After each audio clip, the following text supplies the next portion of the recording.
सुप्रभात बच्चों,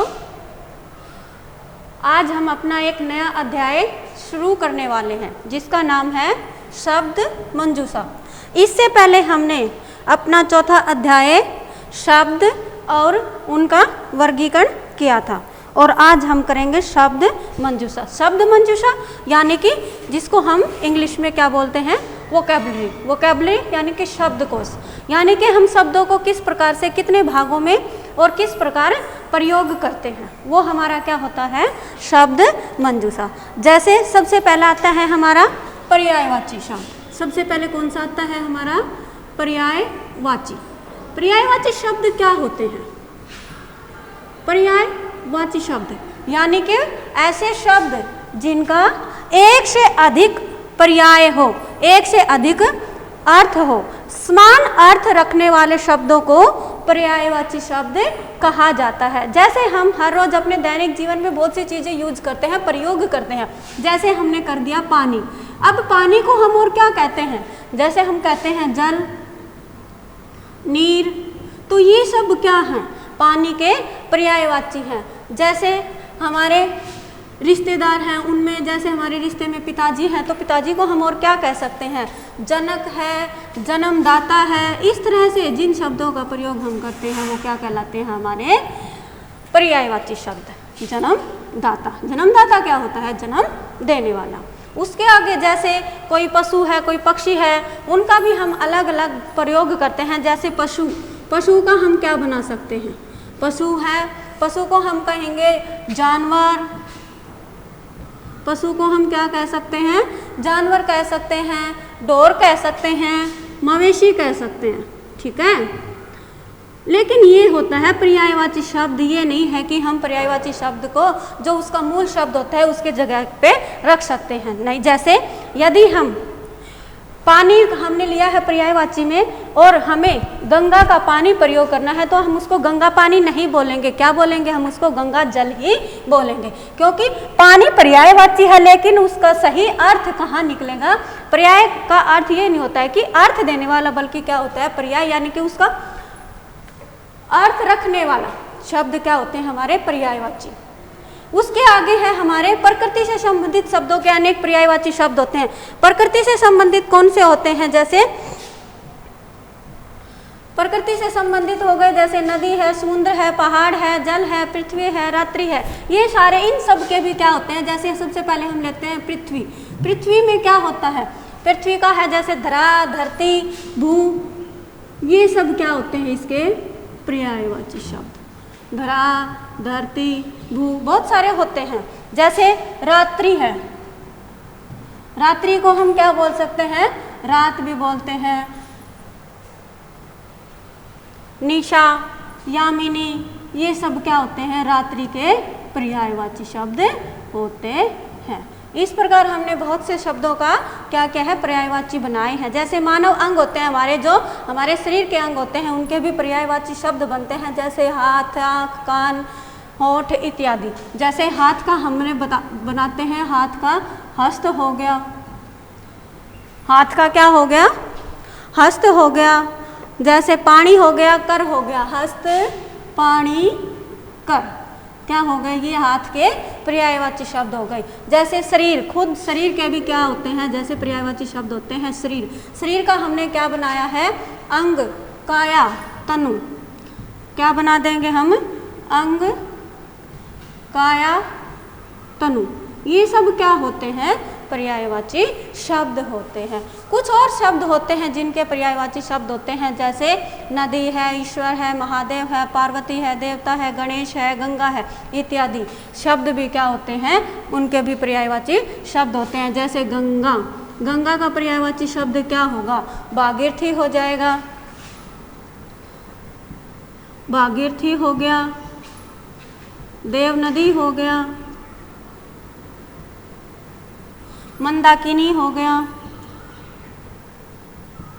उसके आगे बहुत से ऐसे शब्द होते हैं जिनके अनेक पर्यायवाची शब्द हमें प्रयोग करते हैं। पर्यायवाची शब्द के पश्चात हम अपने अगला उसके ऊपर चलते हैं, जो है इसी लेसन के अंदर हमारे इसी पाठ में कौन सा है हमारा पर्यायवाची, कौन सा है पर्यायवाची के बाद हमारा आएगा विलोम शब्द। विलोम शब्द क्या होते हैं? विलोम यानी कि उल्टा अर्थ देने वाले। विलोम उल्टा अर्थ देने वाले यानी कि जो उल्टा अर्थ देते हैं वो कौन से होते हैं? हमारे विलोम होते हैं। विलोम शब्द क्या होते हैं? जैसे किसी शब्द का विपरीत या उल्टा अर्थ बताने वाले शब्द क्या कहलाते हैं? हमारे विलोम शब्द कहलाते हैं। विपरीत यानी कि उल्टा, जो शब्द उल्टा अर्थ देते हो, उल्टा बताते हो, वो कौन से होते हैं? हमारे विलोम या विपरीतार्थक शब्द होते हैं। जैसे खरा है, खरा का क्या बन जाएगा? खरा खोटा। जैसे बोलते हैं ना, ये तो निकम्मा बच्चा है, ये बहुत अच्छा बच्चा है, तो खरा और खोटा किसके लिए होता है? अच्छे के लिए और बुरे के लिए। छोटा बड़ा, छोटे का हम क्या करेंगे? बड़ा। तो ये शब्द हमारे क्या है? आदर, निरादर। ये शब्द क्या होते हैं? हमारे विलोम शब्द होते हैं। जैसे सभ्य, असभ्य, कुपात्र, सुपात्र। इनके अच्छे और बुरे के लिए सुपात्र और कुपात्र होता है। नवीन, जैसे नवीन यानी कि नया, प्राचीन पुराना। नवीन का क्या आएगा? प्राचीन। उसके पश्चात हमारा आता है जैसे स्वतंत्र यानी कि आजाद। स्वतंत्र, परतंत्र। स्वतंत्र का हम क्या कर देंगे? परतंत्र कर देंगे। इस प्रकार हमने क्या किए हैं? ये विलोम शब्द किए हैं। हमने सबसे पहले किया है पर्यायवाची शब्द, उसके पश्चात हमने किया है विलोम शब्द। अब हम आगे कौन सा करने वाले हैं? अनेकार्थक शब्द। अनेकार्थक शब्द क्या होते हैं? जिनके एक ही शब्द के अनेक अर्थ निकलते हो, अनेकार्थक शब्द कहलाते हैं। जैसे अभी हमने क्या किया था? पर्यायवाची शब्द किए थे, विलोम शब्द किए थे। अब हम क्या करने वाले हैं? अनेकार्थक शब्द करने वाले। अनेकार्थक शब्द क्या होते हैं? जिनके एक शब्द से दो या दो से अधिक अर्थ निकलते हैं और यह अर्थ उस शब्द के प्रयोग के आधार पर निश्चित किए जाते हैं, उन्हें हम क्या कहते हैं? अनेकार्थक शब्द कहते हैं। जैसे अर्थ, अर्थ शब्द लिया हमने। अर्थ का अर्थ क्या होता है? धन, मतलब। यानी कि कई बार हम बात कर रहे होते हैं तो हम कहते हैं ना कि मैं आपकी बात का मतलब नहीं समझ पाया, यानी कि मैं आपकी बात को नहीं समझ पाया। धन यानी कि मैं बहुत सा धन कमाना चाहता हूँ, मेरे पास बहुत अधिक धन है। यानी कि वो किसके लिए हम प्रयोग करते हैं? अनेकार्थी में अर्थ के लिए ही प्रयोग किया जाता है। इसके पश्चात जैसे है काल। काल क्या होता है? काल यानी कि समय भी बोल देते हैं हम, मौत भी बोल देते हैं। यानी कि अभी हमारे पास समय नहीं है, अभी मेरे पास समय नहीं है। मौत, मौत किसी का इंतजार नहीं करती। ये शब्द क्या होते हैं? हमारे अनेकार्थी शब्द। जैसे मित्र होता है, मित्र, सखा, दोस्त। ये सब क्या है? हमारे पर्यायवाची शब्द है। ऐसे बहुत से शब्द होते हैं जिनके अनेकार्थी शब्द होते हैं। जैसे विहार। विहार मत समझ लेना इसको, क्या है ये? विहार यानी कि मंदिर हो सकता है, घूमना। विहार का क्या होगा अनेक अर्थ? मंदिर, घूमना, मठ। मंदिर का प्रसाद भी बोलते हैं, मंदिर का प्रसाद। ठीक है, तो ये हमारे क्या होते हैं? अनेकार्थी शब्द होते हैं। अनेकार्थक शब्द जिनका हमें अनेक अर्थ में एक से अधिक, यानी कि एक ही शब्द होता है लेकिन उसके दो या दो से अधिक अर्थ निकलते हैं, उनको हम क्या कहते हैं? अनेकार्थी शब्द कहते हैं। उसके पश्चात अब हम करेंगे अनेक शब्दों के लिए एक शब्द। अनेक शब्दों के लिए एक शब्द क्या होता है? यानी कि बहुत से शब्द होते हैं, अनेक शब्दों के लिए एक शब्द। अनेक शब्दों के लिए एक शब्द का मतलब क्या होता है? यानी कि जहाँ पर बहुत से शब्दों के लिए केवल एक ही शब्द का प्रयोग किया जाता है। जैसे अनेक शब्दों के लिए जो एक शब्द का प्रयोग होता है वह प्राय संस्कृत से लिया जाता है। संस्कृत के ये शब्द हिंदी में प्रचलित हो गए हैं। जैसे नीचे हम बताते हैं, जो कभी बूढ़ा न हो, जो कभी बूढ़ा न हो, यानी कि जो कभी भी बूढ़ा न हो उसको हम एक ही शब्द में क्या कहेंगे? अमर। क्या कहेंगे हम उसको? अमर। जैसे हम कहते हैं ईश्वर में विश्वास रखने वाला, ईश्वर में विश्वास रखने वाला कौन होता है? आस्तिक, यानी कि जिसकी आस्था हो वो कौन होगा? आस्तिक। यदि हम ईश्वर में विश्वास न लगा दें तो वो क्या बन जाएगा हमारा? न रखने वाला नास्तिक, यानी कि जो ईश्वर को ना मानता हो वो कौन हो जाएगा हमारा? नास्तिक। यानी कि इतने सारे जो शब्द हैं उनके लिए केवल एक शब्द का प्रयोग किया हमने, वो क्या कहलाएंगे? हमारे अनेक शब्दों के लिए एक शब्द। जैसे हमेशा रहने वाला, हमेशा रहने वाला कौन होगा? शाश्वत। शाश्वत, हमेशा रहे जो उपकार को मानता हो, यानी कि जो उपकार को मानता हो। उपकार क्या होता है? भलाई, यानी कि जो किसी के भले को मानता, यानी कि किसी ने उसका भला कर दिया है तो उस बात को माने, जो उपकार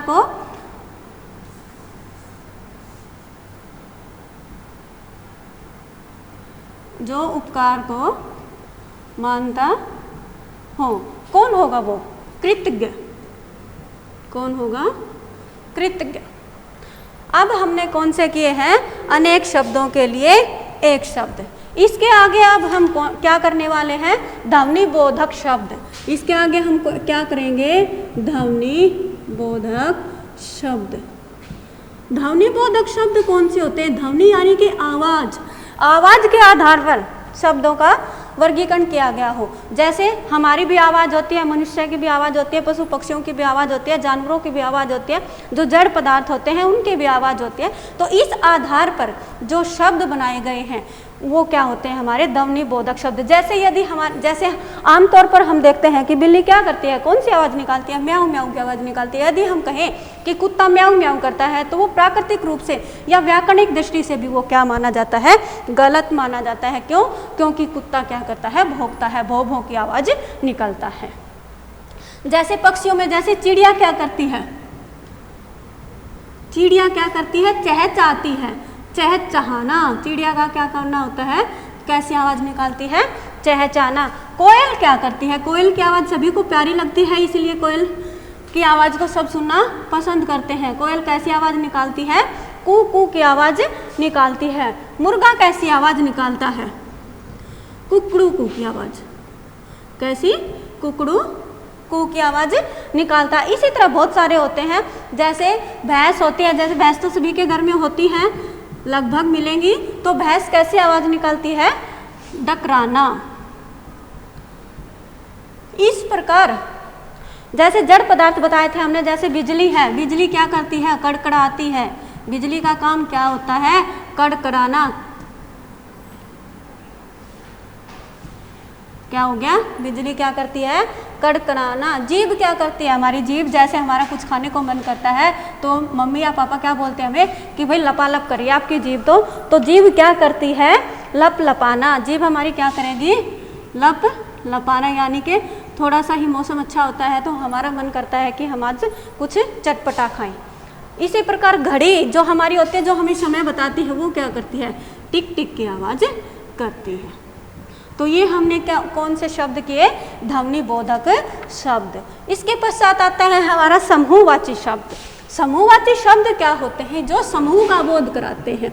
समूहवाची शब्द नाम से ही हमें पता चल रहा है समूहवाची शब्द क्या होते हैं? जो समूह का बोध कराते हैं। जैसे झुंड होता है, झुंड में क्या होते हैं? पशुओं का। झुंड किसका होता है? पशुओं का। तो ये पशुओं का क्या दिखा रहा है हमें? पशुओं का समूह बता रहा है। झुंड पशुओं का समूह। जैसे चाबियों का क्या होता है, जैसे हम चाबी लेते हैं घर में, एक से ज़्यादा कमरे होते हैं तो हम उनको चाबी लगाते हैं, तो चाबियों का क्या कहलाता है फिर वो गुच्छा, चाबियों का गुच्छा।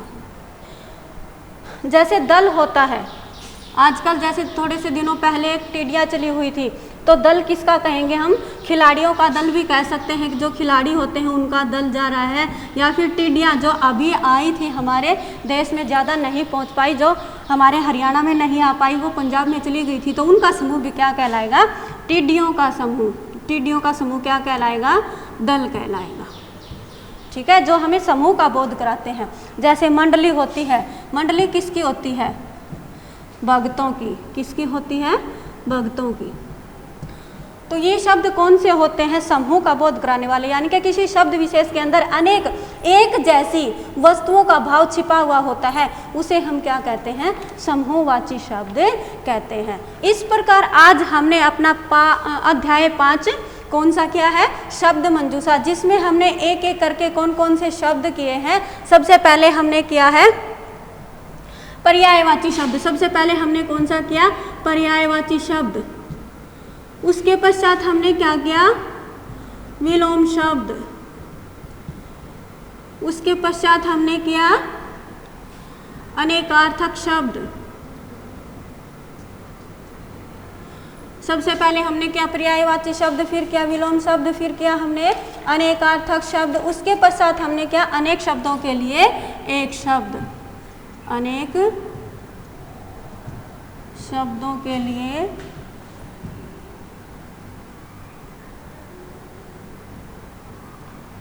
एक शब्द। इसके पश्चात हमने किया ध्वनि बोधक शब्द।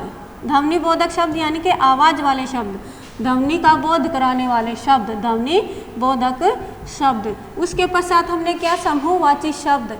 उसके पश्चात हमने कौन सा किया था, समूहवाची शब्द।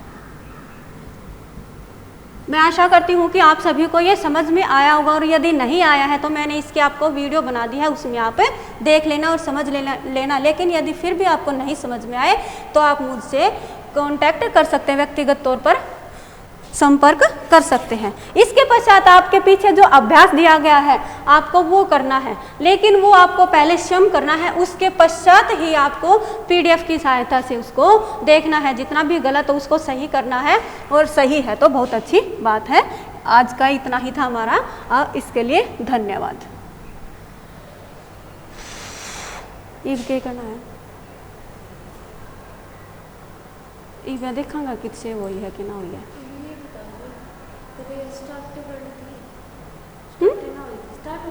हाँ, स्टार्ट ना हुई थी, फिर ये बोली पहले उंगन वाली बोलन की बात मैं तो उसी दिन में इस तरह लाल यो ईसा ही था बस, इसमें वो न्यू आवाज सी को नहीं आती। हाँ न्यू थी, फिर तो रिकॉर्ड हुई है। ईब तो एक बस सर ने तो क्या था, पहले की बताऊं मैं तो। ईब कौन था, अच्छा मैंने लग रही थी कित पढ़ाया तैयारी है कौन करा कि इसकी, तो मैं तो किताब का वो करा थे तो खोल के बिना देख रखा है, क्यों सब काम अलग है, किसी काम अलग है, किसी काम अलग है, तो मैं तो किताब खोल के बिना देखा, अभ्यास बिना भरा है तो इसका मैं बिना देखे पढ़ाया करूँ। पर ये वो कौन, ये शब्द वाला तो देखना ही पड़ा है। इसकी मैंने परिभाषाएं बढ़िया ना लगी, पर्यायवाची के अनेकार्थी की मेरे दौरे किताब से उसमें बहुत बढ़िया थी, पर बस वही बात है तावड़ तावड़ी की चीज़ है, मतलब पर्यायवाची अनेकार्थी अलग अलग हुए है ना। स्टॉप कर दी।